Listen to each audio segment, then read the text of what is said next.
तर नमस्कार भावांनो, कसे आहेत तुम्ही सर्व. आय होप की तुम्ही सर्व बरे असाल. तुमच्या सर्वांचं स्वागत आहे आपल्या 365 डेच्या चॅलेंजमध्ये. आणि आपण वॉकिंगपासून आपल्या व्हिडिओची सुरुवात केलेली आहे. त्याच्यानंतर मी सोचतो रनिंग करायला, जे की या शिड्यापासून. शिड्याचं चॅलेंज तर माझ्यासाठी थोडं डिफिकल्ट असणार आहे, बट हे सर्व करून चॅलेंज माझी हालत बघा कशी झालेली आहे. त्यानंतर आपण डिप्स मारूया आणि त्यानंतर एक जागा बघून तिथं पुशअप करणं मी सुरू करतो. हे गेले 4 5 6 7 8 9 आणि 10. काल आपण 7 मारलेले, आज 10 मारले. आपले 2 पुशअप वाढलेले आहेत. त्यानंतर आता घरी जाऊया, आपला वर्कआउट खतम करू. घरी आल्याच्या नंतर आंघोळ वगैरे करून मी फ्रेश होतो, डोक्याला तेल लावूया आणि चला आपण आता रिक्षेची सुरुवात करून निघूया. रिक्षा काढतो. रिक्षा काढल्याच्या नंतर पहिलंच भाडं लागतं मला रोनाल्ड फॉरेस्टची इकडे. तुम्हाला पण दाखवतो तिकडे.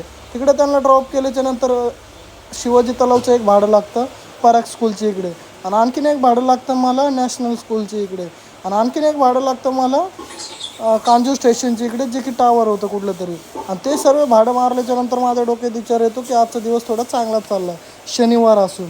त्यानंतर मी येतो कोकणनगर रिक्षा स्टँडला आणि तिकडे भाडे मारायला लागतो. आणि जाऊया संध्याकाळी माझं जायचं बिलकुल पण मूड नव्हता. मग बोललो थोडंफार भाडं मारून आपण लगेच घरी येऊया. आणि मी गाडीमध्ये आज गॅस नाही टाकला. तर आपला टोटल प्रॉफिट झाला आजचा 900 रुपये. 900मधून 180 रुपये आपण साईडला काढूया, कारण की उद्या आपल्याला गॅस टाकावा लागेल. त्याच्यानंतर 720 रुपये आपला टोटल प्रॉफिट झाला. आणि नो यूजमध्ये आपण काही खर्चिले नाही. आणि आजचा ब्लॉग करतो end. Thank you so much. Bye bye guys.